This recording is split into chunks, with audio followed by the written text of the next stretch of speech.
Yo, what's good with you? Back in black with another Enlisted video. If you guys are new to the channel and you love shooting games just like me, make sure you aim for that like button and shoot that subscribe button as well. It'll help you find better teammates and improve your skill-based matchmaking.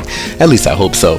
In this video, I wanted to talk to you guys about snipers because as of late, or honestly for the entirety of Enlisted, snipers have been one of the most frowned upon classes in the entire game, mostly stereotyped by their passive playstyles that involve them being pretty much nowhere near the objective and usually the last squad alive when all the tickets run out and you have to spectate the remaining players, which is kind of annoying, and I can see why that causes a lot of frustration from teammates, especially when they spend the majority of the game charging the objective over and over, dying over and over again. That said, most people have come to the conclusion that snipers don't often contribute to a win, if ever, which I will say is true for the most part, but in my personal experience, it's not necessarily the sniper class itself that is the problem, as bolt action rifles are very effective in this game as well, but I think a lot of it just kind of goes to how, people actually play with the sniper class, and if you're actually going to use this squad and be effective, you pretty much have to be on your A game. So I figured I would give some tips and tricks, kind of explain my thought process from an offensive and defensive sniper's perspective. So yeah, let's go ahead and get into it. So yeah, man, when it comes to attacking the objective as a sniper, obviously it pays dividends to work your way around the outskirts of the map, considering that, again, you are a sniper, which means you're going to suck at close range for the most part with any engagement. So you also got to think, what can you do to contribute to your team all the way from the outskirts of the map? And the answer to that is pretty obvious in my personal opinion. You gotta flank. The reason being is because frontal attacks with a sniper, even at long range, will only do so much good for your team, considering the fact that the defenders will quickly continue to reinforce the point using their own specially made rally points. So what you have to do is you have to work your way around the outside of the map to get on the side and behind the enemy. And you want to do this for a couple of reasons.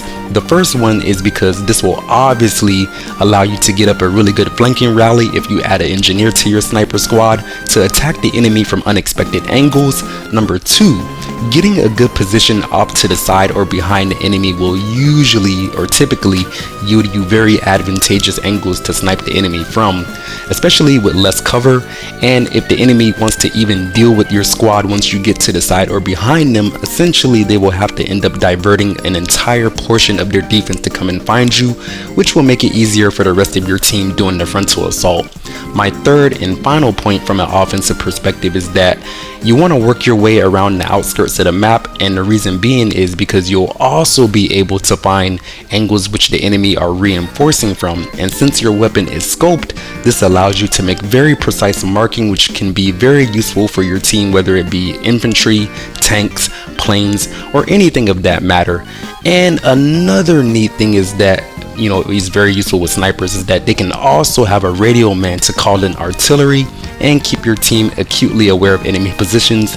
Not to mention that when you're using a sniper rifle, if you spot an enemy rally point or any other buildables that have been made out in the open, it's very easy to snipe people off of those and basically render them non-effective for the most part, whether that be like machine gun nest, anti-aircraft guns, or again, even if you see an enemy rally point, you can just snipe it from a far range and then basically there's another rally point down from the enemy team, which makes it way harder for them to have a good defense.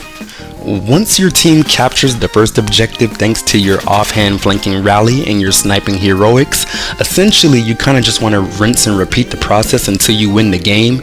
And I will say, from an offensive perspective, the most difficult decision for me is deciding whether I wanted to bring an engineer or bring a radio man specialist in my sniper squad.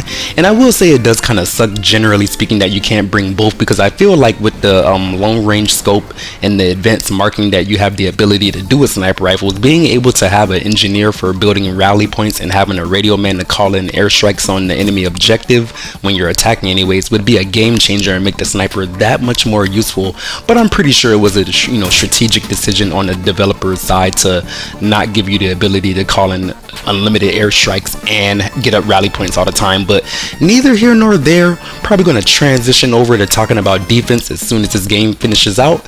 Give it like 10 seconds.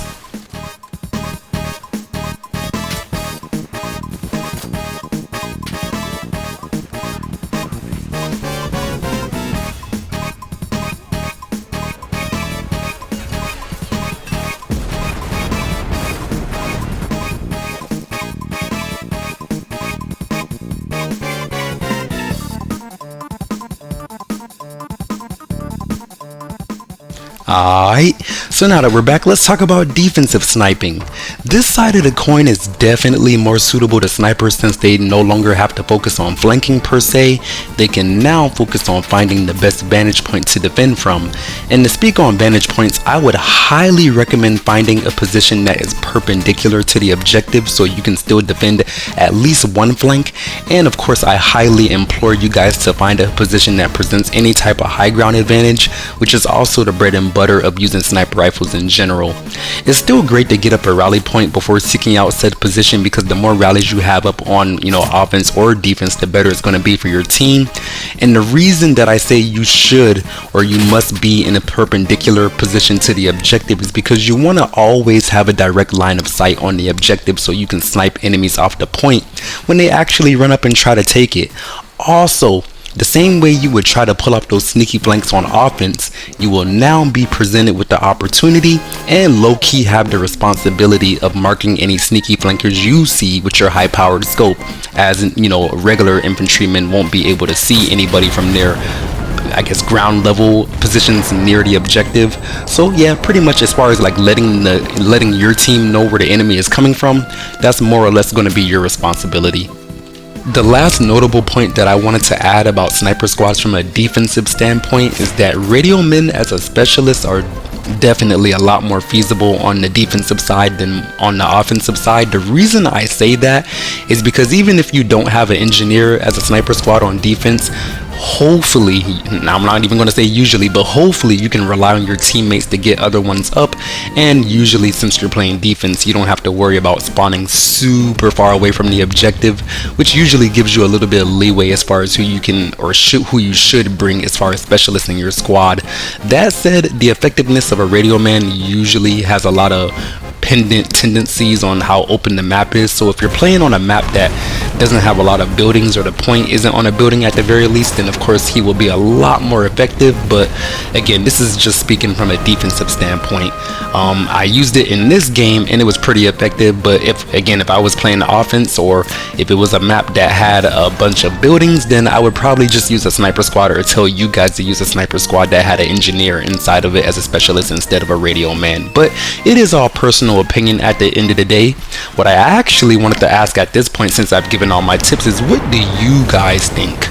For anybody who is a sniper main, I'm really curious to hear what you guys think down in the comment section, because I'll be forthcoming and say that sniping isn't necessarily my main play style, or what I like to do whenever I load up Enlisted. But I feel like if you guys absorb all these tips and kind of make more of a concerted effort to play the objective, and of course in the ways that you can, being far away from it, I feel like we could turn one of the classes with the most disdain from teammates into one of the most annoying classes for your enemy to deal with, and finally start earning some praise from your teammates instead.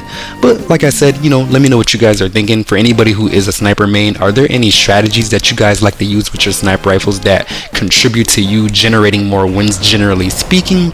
Are there any tips on offense or defense that I missed that you guys would give fellow snipers? Do you guys even use snipers anymore? Once you finally started leveling up and you saw that you didn't necessarily have to run the sniper squad anymore?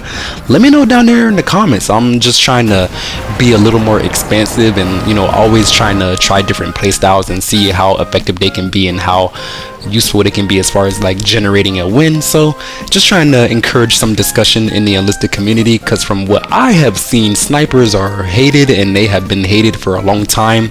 And the pushback is basically from anybody who does use a sniper rifle is just say, hey, I just like to snipe. It's not necessarily about getting a win, but this is just me. If you're not playing to win, then why are you playing? So I don't know, I just wanted to throw my 2 cents out there and just show how effective sniper squads can be. And yeah, I just want to know what you guys think. Let me know, and I appreciate you for watching. Don't forget to aim for that like button, shoot that subscribe button as well. It'll help you find better teammates and improve your skill-based matchmaking. Hope you have a lovely rest of your day. Black Guy out.